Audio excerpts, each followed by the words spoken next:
Hello, everyone. Today I'm going to be reviewing the 14th studio album by the Queen of Pop, Madonna.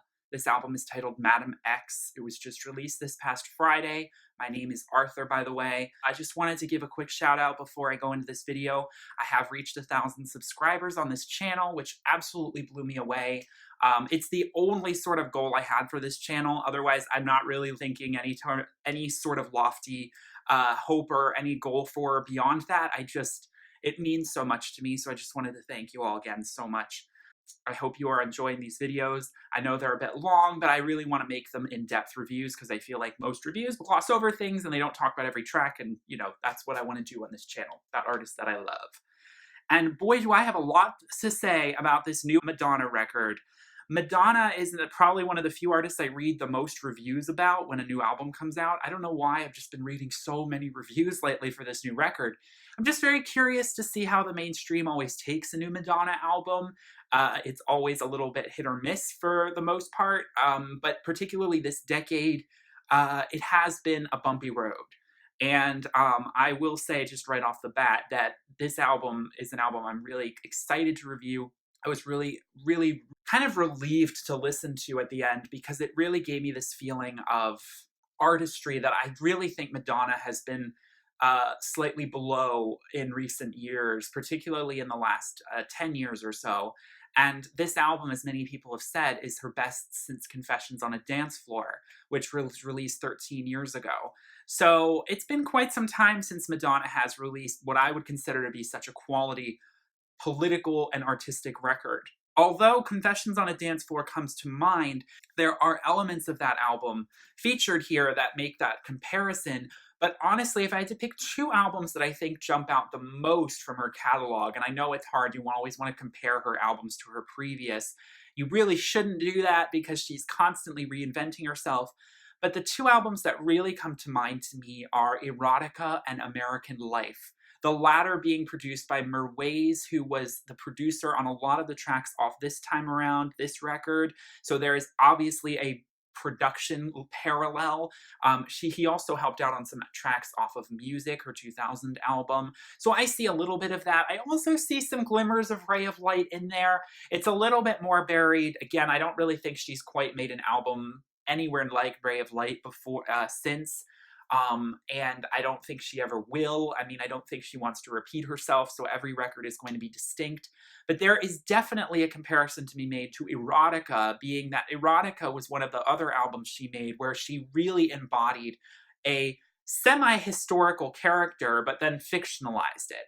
For Erotica, she was this seductress named Dita Parlo. Well, she was Dita, which was inspired by this German actress named Dita Parlo. If I'm not mistaken, she was an actress.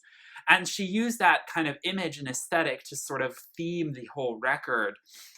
This is a similar vein that she's going with for Madam X. The concept of this album came about when she was actually very young and she was going to school for dance as a 19-year-old.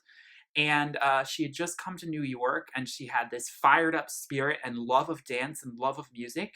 And she was working for the very talented and renowned Martha Graham, who was a professional dancer, who she found to be quite strict. And Martha Graham found Madonna a bit too rambunctious and feisty for her liking.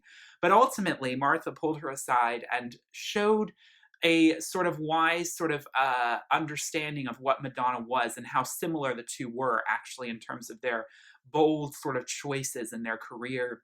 And Martha Graham said that you are a chameleon. Every day you come in, I do not recognize you. You are someone different. From now on, I'm going to call you Madam X. And that stuck with her.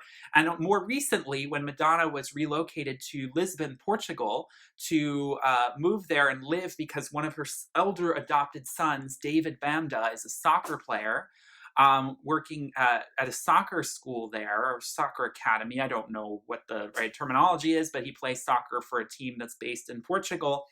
And she found herself in a new environment, and she didn't have a lot of friends. People didn't really care that she was Madonna in the same way there. I mean, I'm not saying there's not Portuguese fans of her. It was a different environment. She felt a little bit like she could reinvent herself again as this new character, and it reminded her of Martha Graham, and those words really stuck with her. And so she took that encounter and she ran with that idea for this record. She teased it out by saying Madame X is all of these different things. She's a cha-cha instructor, an equestrian, a head of state, a housekeeper, a whore, a nun, a saint, a prostitute. When you think about it, Madonna has already been all of these things. This isn't something new that she's necessarily trying on, although the cha-cha is probably the newest incarnation we're getting. We're getting cha-cha instructor Madonna. We haven't really seen that before. But otherwise, she is already kind of, if you want to think about it, Madame X is all of the albums Madonna has already put out. You know, I could label and characterize every single album as being a distinct different person that Madonna has shown us that is a part of herself. And she has always been playing with the idea of reincarnation and dipping her toes into all these different fields. One of the things I really love about this record is it's not just varied in terms of persona, but in terms of multi-ethnic cultural influences. This is an album where lots of world music confluences. And I think that that's really inspired by the fact that Lisbon is a place of very much a cultural blend. You have, you know, Spanish mixed with Arabic, mixed with North African, mixed with lots of Latin America. You've got European. You have all of these things coming together, blending to create unique sounds, even Asian. Portugal is a real melting pot of cultures, especially musically. And there's a distinct style of music that is distinctly Portuguese called the saudade, which is a kind of mournful, sad, and it sounds sort of Eastern in instrumentation. It's got very specific Portuguese guitars usually featured. And she plays with that sort of style. Also the fado, or fado, I don't know how you say it, aesthetic, which is a type of dress and a type of culture that is very much linked to Portugal. The album cover that is used for the standard edition, which I vastly prefer to the deluxe edition cover, features her in what would look to be a little bit more of a fado-inspired outfit, though if you really look at it, it's very Frida Kahlo, and Frida has always been an inspiration for Madonna, so there is definitely homage to that. I just think the album cover for the standard is just so much more striking and offsetting in a way that this album feels very well represented by. The deluxe edition cover feels a little bit lazy or just a little generic. It's not terrible, but it's just not quite giving the same level of editorial fierceness that the standard edition is giving me. So don't be afraid. Just because I have that cover up here doesn't mean I'm not going to review the 2 deluxe songs that we get on this record. I'm just preferring to use that cover. Boy, what else do I have to say to preface this record? There's so much I can say. I will talk about in the track by track all the different influences and collaborators that she worked with on this record, which make this such a melting pot, which reminds me a lot of like MIA, for example. I'm seeing some parallels to Kala, to albums that felt like recorded in different places all over the world, sampling field recordings of chantings by local villagers and local customs that you wouldn't necessarily hear on a pop record. It's a very avant-garde and abstract work, even when you just consider the production and the lyrical content. This is not an album for the casual listener who is not really familiar with Madonna's work. It really pained me to see some reviews and reactions where this was the first album someone was listening to of Madonna, like full body of work. I'm like, you cannot start here. You cannot start with this record. I would not advise it because I really don't think they would get it. There's a lot of songs that only real Madonna fans who have heard other albums of hers will sort of hearken and embrace more easily and more readily than some who have never heard her before, or who have only heard Holiday, or only heard True Blue, or only heard Express Yourself. So for those fans, there are other records that I would work your way through to get to the more obscure records like American Life and Madame X. I would say that American Life and Madame X are probably her least accessible albums she has ever put out.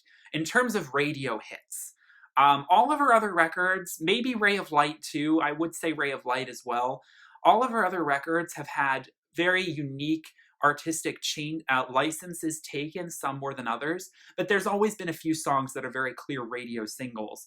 especially with her most recent album, Rebel Heart, which I have reviewed on this channel. And over time, I really didn't feel it aged quite as well as it could have. And ultimately, the album feels very trend chasey and a little bit forgettable and generic, especially in terms of the production choices. It feels very much like an album that was made in a studio in Los Angeles with some top hit makers, plus Kanye West. We all know how I feel about his production.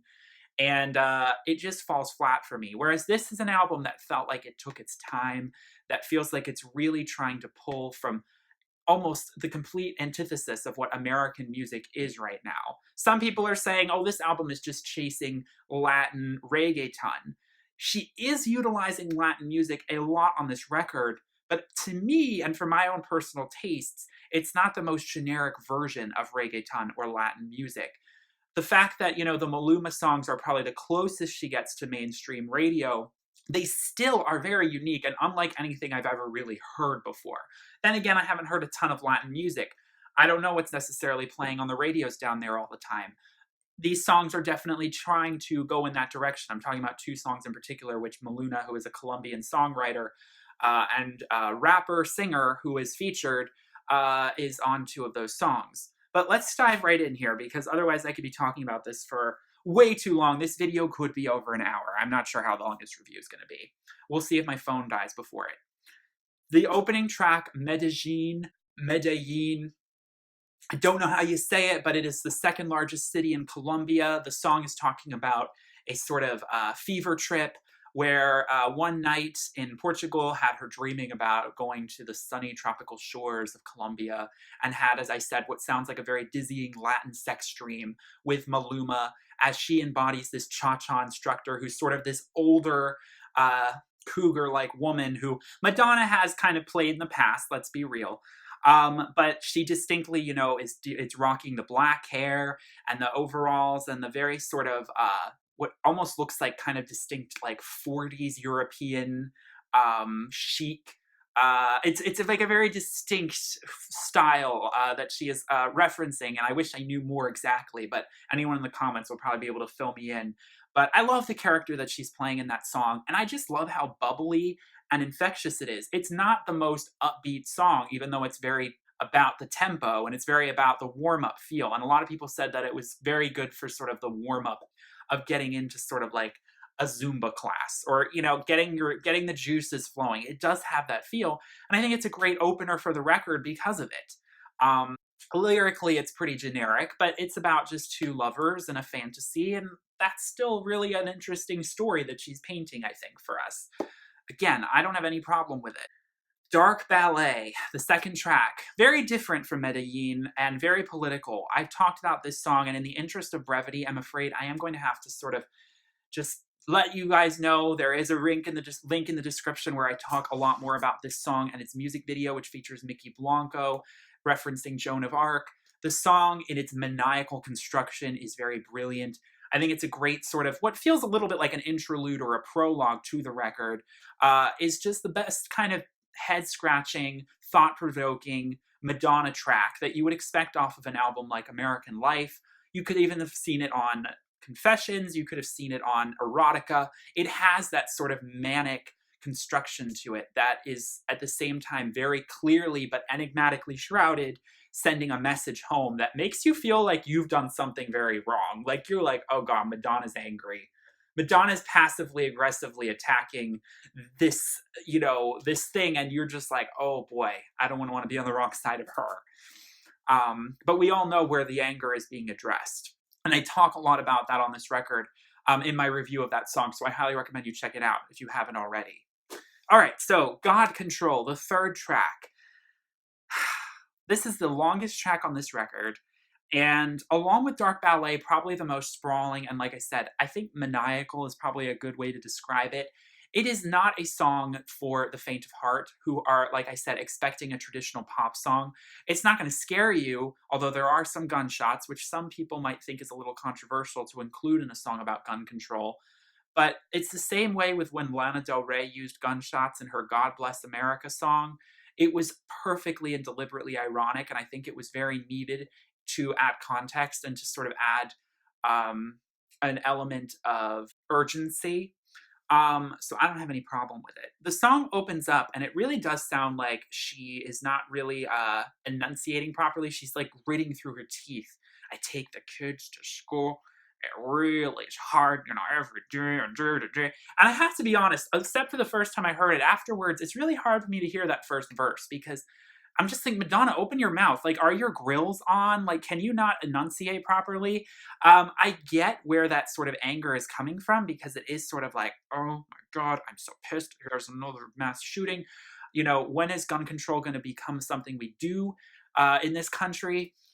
But then the song opens up and becomes this disco-tinged electropop anthem mixed with this anthemic choir and the sort of radio announcer saying brilliantly, "This is your wake-up call. I'm like your nightmare. I'm here to start your day." And then goes into saying, "We don't have to fall. A new democracy. People think that I'm insane. The only gun is in my brain. Each new birth, it gives me hope. That's why I don't smoke that dope." Apparently, a children's choir was the vocals for that choir section that comes in that sings, "We lost God control." The allusion to like this idea of like what is really God, and then talking about guns and the simple metaphor of how guns have sort of become God in in our society in a way. This infallible object that we can't do anything about. We have to skirt around and always act like there's some other cause. And in reality, I mean, I don't know if it's going to offend anyone, but like if you're listening to Madonna, you probably are pretty progressive and you're probably for gun reform. So, the argument that guns don't kill people, people kill people. Well, yeah, that's true, but guns make it a lot easier, And so in our society, we really need to rethink. And I'm not trying to, I'm preaching to the choir here. I'm not trying to make some political thing myself. Madonna's already made it very clear how she feels about this. When we just don't do anything and act like we can't do anything, when we look at other countries and how they've responded to mass shootings, particularly in New Zealand recently, it's a very clear message of the fact that something is spilling. You can't just, and if you could put a strainer up to sort of catch some of the milk, why not just do it? Because you'd save some of the milk. You would still lose some, but you wouldn't lose as much. And there's this sort of mindset that like, we can't protect and save and stop every single mass gun shooting, but so why bother, regulating guns or making them illegal? Again, I'm not necessarily saying we want to take all your guns for any of those people out there. Like I said, I'm probably preaching to the choir. It's just they need to be better regulated. It's way too easy for a lunatic to get one. Yes, people will still skirt the system. People will always break the rules, but there has to be rules.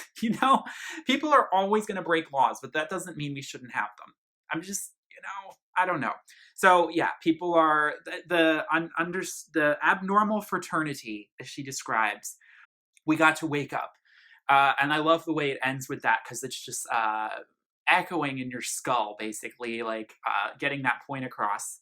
I don't smoke that dope. Well, that could reference a lot of things, but I don't think she's really talking about drugs. I think she's talking about the sort of duped Fox News, brainwashed sort of gun slavery that we have in this country that makes us think that we can't do anything to try and protect these things from happening again, except add more guns, which historically that's never worked. So I have nothing else to say. I think this song is brilliant. I think it's a whirlwind of a song that takes you on that trip that needs to do. I think that, like I said, my one complaint is just it grows as it goes along. And the early vocals at the beginning of the track do feel very almost pained. And the delivery is not very easy to listen to. But I love all the vocal manipulations. She really is in her element when she's on that disco beat, and it sounds like something off Confessions. It's a great moment on this record for sure. We have Future, the song with Quavo. I talked a little bit about this song in my Eurovision video where I talked about the grand final because she did perform that with Quavo of Migos. Actually, I think Quavo is one of the best features on this record. His vocals are clear. And it's got a real message. He's not cursing out like crazy. He provides some of the most interesting lyrical context, especially when he sings "It's the future crucifixion on the cross." I love how that really stands out at the end. To Madonna's vocals, which are a little bit more generic. Not everyone's coming to the future. Not everyone's coming from the past. It's a mantra kind of like song, just to sort of harp on the idea of longevity that she has that a lot of haven't had from her generation, like Michael Jackson, Whitney Houston, Prince, and also alluding to the reality that this future that we're going to make, there's kind of this schism. It's like, which future are you trying to come with me on? Are you trying to go on that future or this future? Do you want a better world, or do you want do you want Donald Trump's world? Okay, do you want Vladimir Putin's world? Which side are you on? Which side of the ballot are you on? No, it's not always just cut straight and dry like that. But I get that influence on that song for sure politically. I love the like what sounds like Jamaican horn section, and I wish the horns were featured even more. I love the production. Again, it's not a song that I would necessarily blast on the rooftops or say is anything noteworthy in her career, but it's a cute song. I don't have really anything against it. Batuka or Batuka. Now, this is a interesting song for many reasons, and I'm actually going to clip in a quote where Madonna is talking about on BBC Radio 2, where she is talking about the inspiration and how the song was recorded. Can you describe some of the amazing situations you found yourself in with some of the musicians who are out there? Is there one that stands out in your mind? One of the most exciting meetings was meeting the Batucaderas. There's a song on my record called Batuka, and it's a form of, well, it's a group of women. It's music made by women and only performed and played by women. And they sit in a semicircle and they play leather drums on their laps, and they're called tchebas. And they beat out triplet rhythms, and they sing in Creole to these rhythms.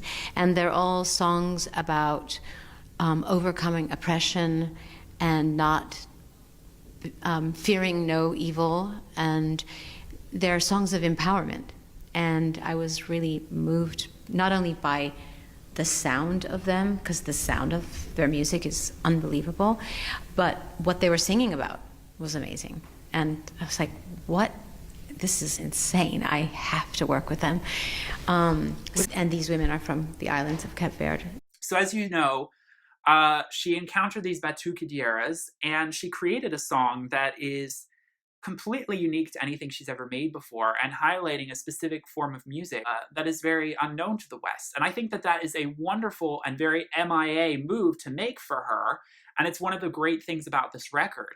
Unfortunately, the payoff sonically is a little bit lackluster for me in terms of her vocals.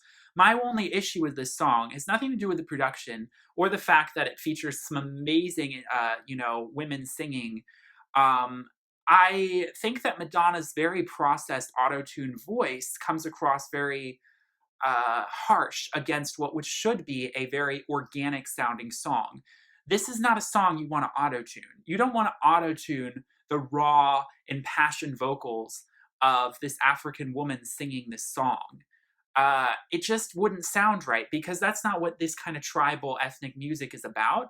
And where Madonna goes so heavily auto-tuned, it becomes a little bit hard to hear. I just find her vocals a little cringy on this song, because it's like, it's a long way, and it's so auto-tuned, and she doesn't need it, because she doesn't have to have pitch perfect vocals for this song. That's not the point. This isn't a Mariah Carey whistle note song. Doesn't have to be perfectly on pitch. This is about kind of wailing out your frustrations and your feelings in a very vulnerable and live setting. And the autotune really strips that away. So it's really a shame, in my opinion, that the processing on her vocals has to be so strong on that song, because it's really not needed. And it really kind of goes against the live energy that song is trying to conjure up. So that's really unfortunate. Otherwise, I love this song. Obviously, she is bringing in her own sort of idea of, because this is a very feminist song and it's considered in a very feminist context, these are only women who can sing this. and it's for women mostly that they are singing. She is talking about, you know, the storm that is going on politically and socially in this world, and how, you know, things are more now than ever becoming so politicized and so right versus left. And there is a storm brewing. You know, I wish the storm was over, but there is a storm. You know, will Donald Trump be impeached? Will Jair Bolsonaro be impeached in Brazil? Will Benjamin Netanyahu be impeached in Israel? All over the world, what's going to happen with China or Iran? All of the world, there is so much tension, and it's a long day. At the end, when I listen to NPR, woo, I turn it off and I'm like, oh my god, we got a long ways to go. Like, I just think, why can't everyone just get along? And why can't justice and morality and equality be the law of the land everywhere? And why does it have to be so skewed and so twisted for religious reasons, or for patriarchal reasons, for homophobic reasons? It's a real, at the end of the day, you know, you may think it's 21st century, we've come so far from like the first two world wars or where we were in the Middle Ages. We have, but there is still so much that's backwards in this world. And there is still so many people who are trying to drag us back to that age. It's a long way, but we sing hallelujah because together we can sort of build a better world and choose the future we want to be on. Are you coming with us on it? Killers who are partying. So this is an example of the more kind of saudade, the very sort of mournful, melancholic melody that has a very distinct Portuguese guitar to it. And I love this song and its understated element. It's making some very bold comparisons, and lyrically it is just very much getting that point across. I don't think I need to really harp on it anymore. If you hear the lyrics, you kind of get where she's going. I mean, she's really talking about identity. She's talking about, you know, how we need to stand for the underprivileged. She's aware of her own privileges, you know, that she's straight, that she's not Muslim, that she, you know, has these certain privileges, that she's not Black. But when she sees injustices made towards those people, she wants to lift them up, you know, and use her privilege to help them. So if anyone's confused by what she's saying when she says, I will be gay when the gays are burned, or I will be Africa when Africa is shot down, that's what she means. I think some people might think it's a little cringeworthy for her to say these kinds of things. I think it's kind of controversial to some people. It's like, sit down, white girl. Like, what are you trying to say, you know? But honestly, I get where she's coming from. I think that there are some awkward, you know, phrases, especially since it's so much about the lyrics. And there's like the lyric where she sings, I will be poor if the poor are humiliated. Humiliated sounds like too many syllables for the note that she's supposed to be on. I love how she sings, and I will be Africa if Africa is shot down. It just flows really well. But then she sings, I will be poor if the poor are humiliated.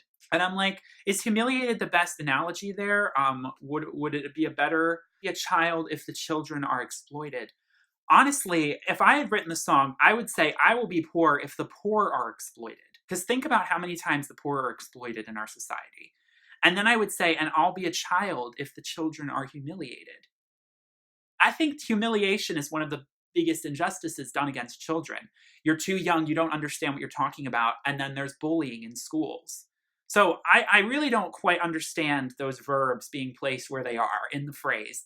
I would have flipped that around. She says, I'll be Islam if Islam is hated. I'll be Israel if they're incarcerated. And then she says, I'll be Native Indian if the Indian has been taken. I'll be a woman if she's raped and her heart is breaking. I know what I am and I know what I'm not. Do you know who you are? Will we know when to stop? A brilliant but very simplistic way to sort of ask that question of ourselves and put that mirror up and look at society, put the mirror in front of society and in front of ourselves, and sort of realize what lens we're really viewing everything through. So honestly, I have no problem with this song. She actually then reiterates it in Portuguese. So this is the beginning of the multilingualism that is very unique to this record. She does not speak Portuguese herself, but she comes across very Portuguese when she sings it. I think she has a very good accent, actually, and it's not Spanish. The only time she sings Spanish on this record is with Maluma, who is Spanish because he's Colombian. But she sings a lot in Portuguese. And I think that's a really interesting element I was not expecting so much of on this record. Wild is the world and lonely is the path to come to you. I love that end because it ties it back to sort of some like interpersonal relationship, but it could also be a very spiritual understanding of it as well.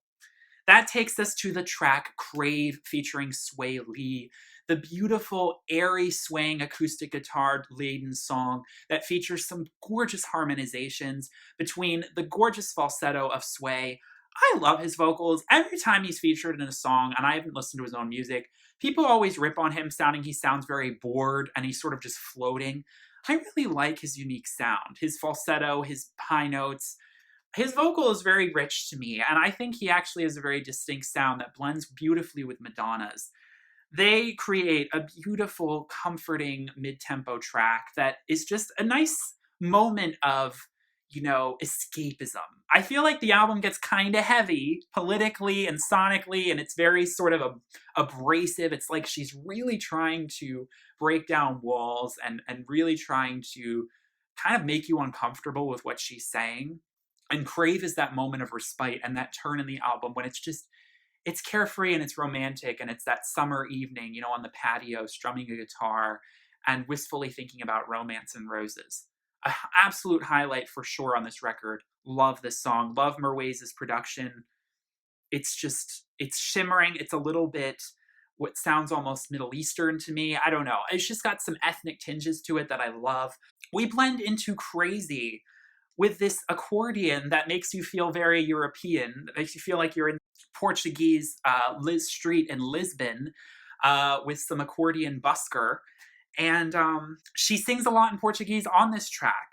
Very lyrically straightforward, talking about, an ex who is just pissing her off. And, if you fool me once, shame on you. So if you think I've been foolish and you keep trying to do it, baby, I'm going to switch the plans on you. You might think I'm crazy because you're driving me crazy, but I won't let you take me to where you think you're taking me. Like, I won't fall to your game. I'm always going to be ahead of you on that. So it's a great sort of middle finger to the master manipulators that men can be and all the wild roller coasters they can take us on emotionally. So, I spent a lot of time thinking about you, but at the end of the day, I realized that you weren't really worth all of this baggage. I won't let you do that to me. And then again, it's reiterated in Portuguese beautifully. It's a little simplistic of a track. Come Alive. This is another song that features the children's choir again. And I think the children's choir is definitely the glue that's kind of holding this song together. It's got a very unique, upbeat sound to it. I'm in the sky where I ought to be at. I've been watching you. Rocket ship taken off in that. Now I'm on to you. Mouth closed. I don't want your opinion. Who you talking to? Stand out. No, I don't want to blend in. Why you want me to? She's sort of reiterating this theme that I think has always been Madonna's mantra, which is that I'm always going to be bold, fearless, my own identity. All I want is peace. And that's like, remember her Super Bowl, world peace ending message. Come alive, dreams real, it's alive, come alive, come alive. There's not really much else to say.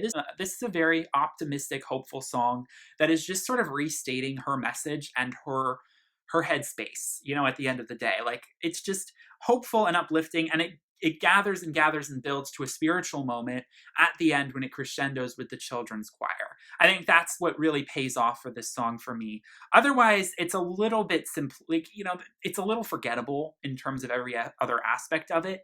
But it's a hopeful song with the horns and the optimistic tune. It's jaunty. It picks things up after Crave and Crazy. Extreme Occident. This is one of the bonus tracks on this record. I had to look up what Occident meant because I'd heard the word before, but I didn't exactly know its definition. And to my surprise, Occident means the countries of the West, particularly Europe and America. So I found that really interesting when she titled a song that. The geography of it, I guess it's tying into her sort of Western roots. Because this song is very autobiographical. I went to the far right, then I went to the far left. I tried to recover my center of gravity. Well, girl, I know we all are trying to find a center, but don't try and be a centrist on us. We need you on the left. We need leftists. I guess I'm lost. I had to pay the cost. The things that hurt me most was that I wasn't lost. Very unique kind of juxtaposition, conundrum there. It's a paradox. She always talks about the paradox of life. I came from the Midwest, then I went to the Far East. I tried to discover my own identity. She later on sings Life is a Circle. And of course, she also sings in Portuguese. A similar, I know it says perdida, which means lost. I know some French, which is very similar to Portuguese. So she's just re-bridging, she's just reiterating the chorus. I come back to where I was from at the end of the day. I can travel as far away as I want, but I can't forget my roots. So I guess that's what she means by extreme Occident. It's a very interesting title for a song like this. But another song that features that very distinct Portuguese sound and Portuguese instrumental, which I love. And I like when it picks up a little bit and it strums those guitars in a more upbeat way, because it really gets you kind of moving again, because the album kind of slows down at this part. But if you think the album's slowing down, wait till you get to the next track. Faz Gostoso. I don't know if I'm saying that correctly. Faz Gostoso means make delicious, by the way, in English. This is a duet with Brazilian superstar Anitta. Anitta and Madonna sound really good together. I would say Anitta sounds a little bit better because Madonna obviously sounds very processed. But now this is an interesting song because when I saw it with an Anitta collab, I knew that this was going to be a song for the clubs. I knew that this was going to be a song for Rio. This was going to be a intense Latin club track, and it does not fail in that regard. I mean, this song is a distinct brand of Brazilian funk, which is incredible, that you cannot help move your body to, mixed with some urban influences. This is a track that is just undeniable. It just gets under your skin. But I must admit, I was a little bit disappointed when I realized that this was not an original song. This is actually a song that was released a year prior by an artist named Blaya, a Portuguese artist named Blaya. I heard her version, and it's pretty much the same song. There are a bit more added layers to the Anitta and Madonna version. It's also a little bit sped up, particularly in the chorus to the bridge. There's this extra sort of up-tempo moment where it's just a dance breakdown, which I really love, plus the siren sound, which is a very distinct sound used in Latin America for, dance hall. And I love it. I love that tinge of all of those flavors coming together in this great Latin club song. Ultimately, lyrically, there's really not much to say. It's about loving to party. It's about wanting sex. It's about, just losing it on the dance floor. Those moments where you just feel so young. It's one of those songs that Madonna puts out and you're like, this is a 60-year-old woman who's singing this, but okay, we'll let it slide. She can act like she's in her 20s. It's fine. It's a whirlwind of a song, and it just sweeps you up, and it's quite a ride. So I have a lot of great things to say about it, but I will say I'm a little disappointed that it's not original, because I was really floored by the sound of it. It feels, like I said, they harmonize beautifully, and they back and forth so well. I mean, so up-tempo, and the funk of it is just out of this world. I mean, it's really well produced.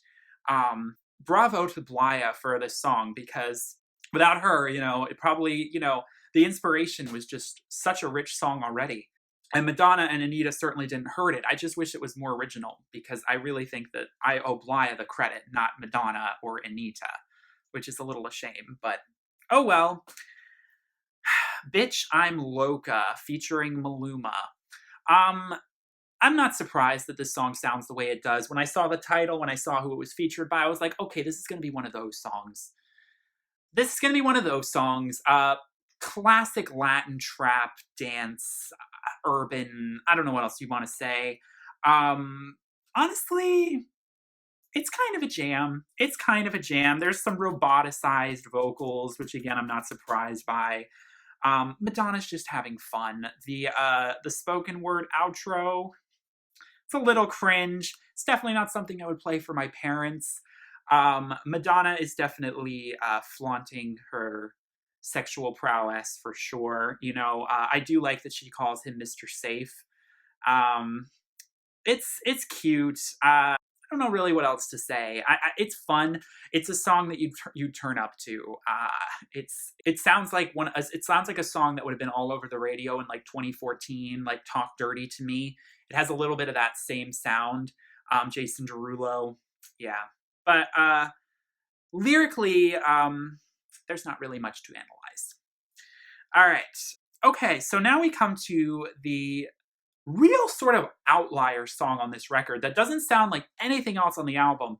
It really doesn't feel like it belongs, but I am so happy that it is there. Don't get me wrong. The retro, pure 90s nostalgia disco track that is I Don't Search, I Find. This is everything I didn't realize I needed from Madonna in a new 2019 record. I didn't expect her to go so much back to the early 90s in terms of sound and in terms of delivery with her vocal and the production, but it's so transcendent. There's something about the 90s and Madonna's music.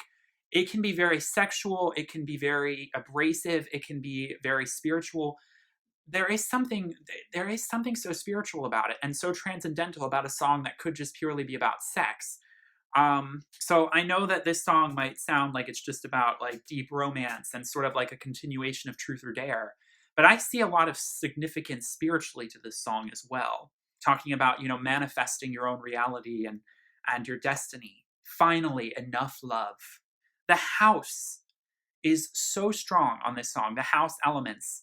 And like I said, this song would have fit perfectly on Madonna's Erotica album. She even sounds vocally how she did when she was in her like mid-30s when she recorded that record, which kind of boggles my mind because I'm like, is this like a long lost song that she recorded 25 years ago and finally decided to release?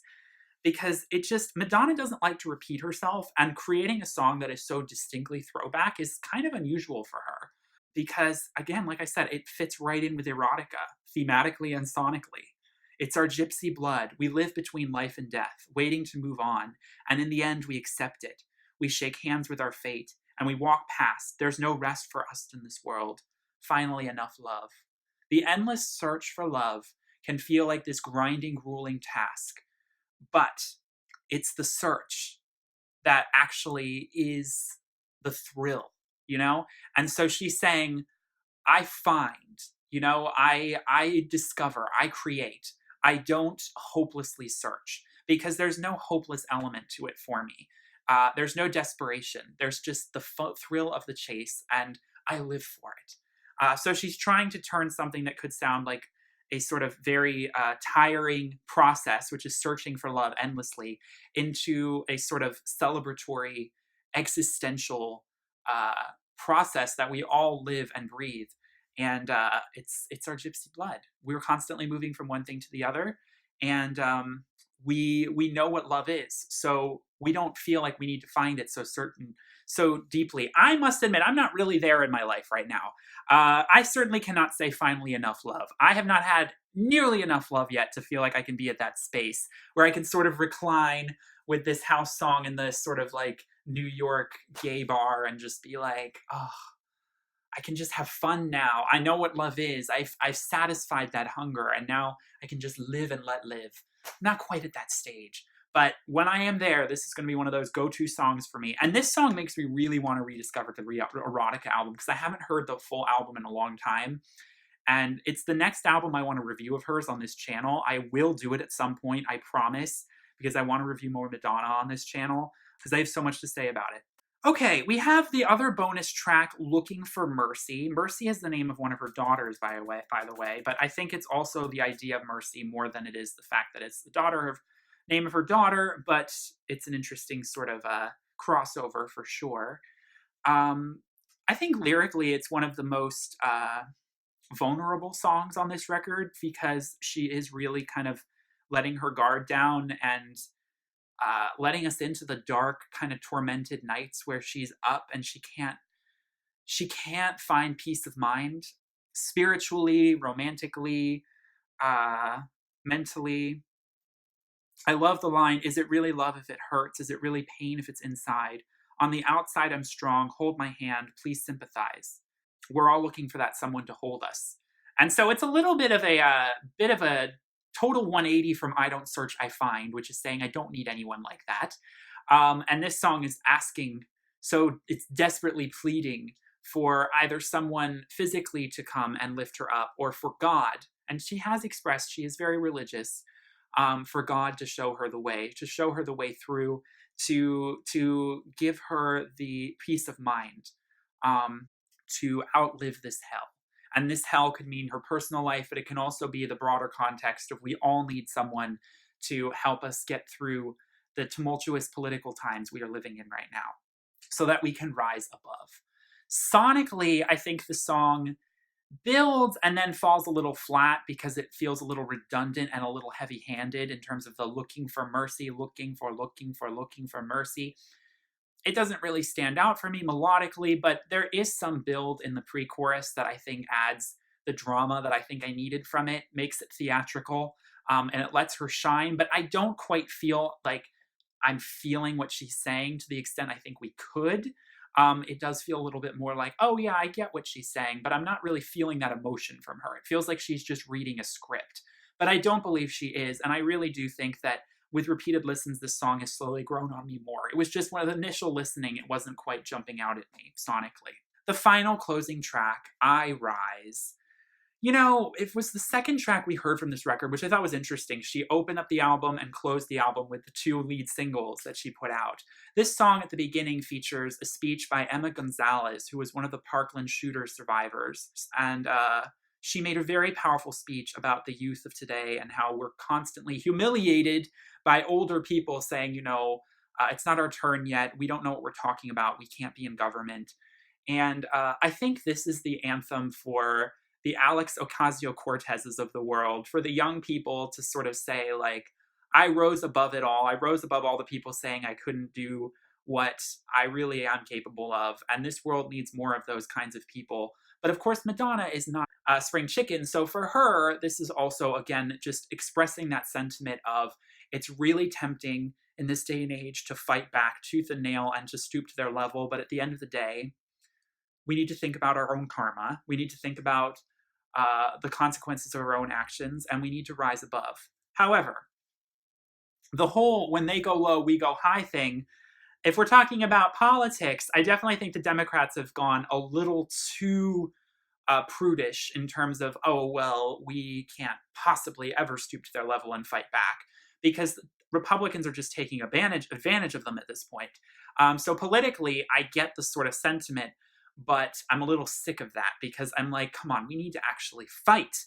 Otherwise, they're just going to keep pushing us over. CC Nancy Pelosi.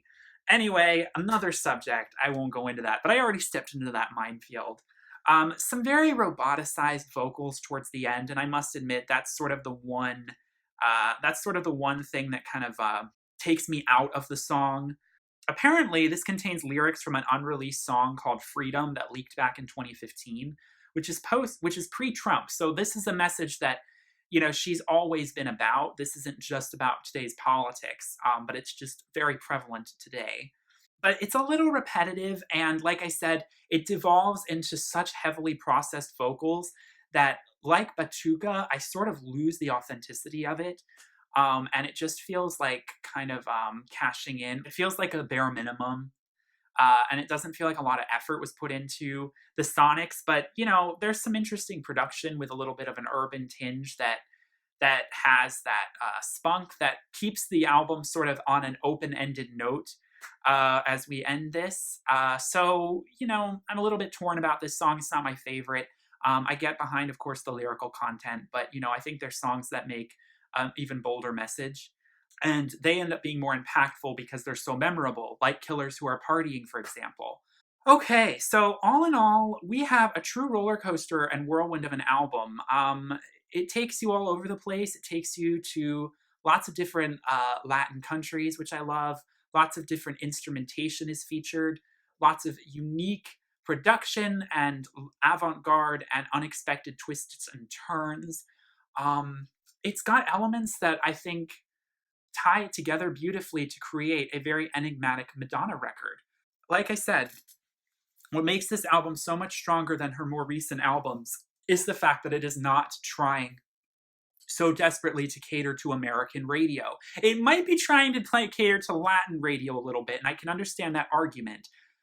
But in terms of American pop music, she's realized that she's not going to fight that anymore. Like, she is just going to put out her most, in some ways, inaccessible and artistic album that she's ever made, and she's going to unashamedly sort of just drop it and just see what sticks, see who resonates with it.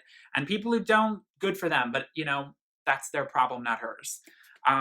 Because she's just getting more and more unapologetic, as she gets older. And I mean, I must admit, Madonna, I've seen some interviews with her recently. People defend her, people attack her for being a bit rude sometimes, for being a bit short with interviewers. And I must admit, I do think a little bit of humility goes a long way. And I sometimes think the persona Madonna plays all the time, I think she's very tired as well. I think that, she's been around for so long and she is still trying to prove herself. But I like that this record isn't so overtly trying to be a number one record. I like and appreciate that in a step back that she's taking just sort of a little bit more of a avant-garde approach. She's actually connecting more with her earlier music than I think she's done on her more recent albums, which were so manufactured to be like Madonna from the 80s is trying to be Madonna from the 2010s. And that's not going to work. That's never going to happen. So she's best suited to sort of take that step back and sort of be a little bit more introspective and a little bit less mainstream focused with her sound and her visuals, and really try and create a concept record, because I think she's really good at creating concept records and making them cohesive. And I definitely think this is a very cohesive album. Like I said, I Don't Search, I Find is the one outlier, but I love it. It's actually one of my favorite songs on this record. Other favorites, God Control, Medellin, Killers Who Are Partying, Fage Gostoso, Extreme Occident, and I Don't Search, I Find, and Crave. Crave is probably one of my favorites. So brava Madonna, I mean, it's a gutsy album to put out, especially, considering people are always going to have things to say about you. And, the eye patch, it's all part of the persona. Some people are like, get the grills out, get rid of the eye patch. I mean, it's a little bit cheesy to me, and I would have preferred if she was a little bit less, like, costumed all the time, because it does come across very pretentious and very artificial.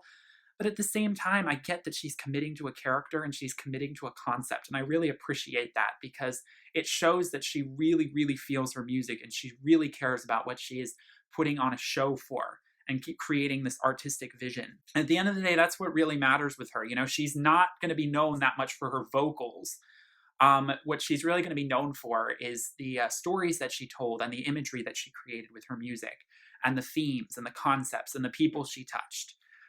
So that's what I think she's really doing, and doing well for this new record. And I am very interested to see. I'm sure she'll take quite a lot of time off after this, but I am very interested to see, of course, where the trajectory for Madonna in her 60s continues, what the trajectory is after this record. But for Madonna at this day and age, this is more than I could have hoped for, because, her recent records were definitely, they had me worried. They had me very worried.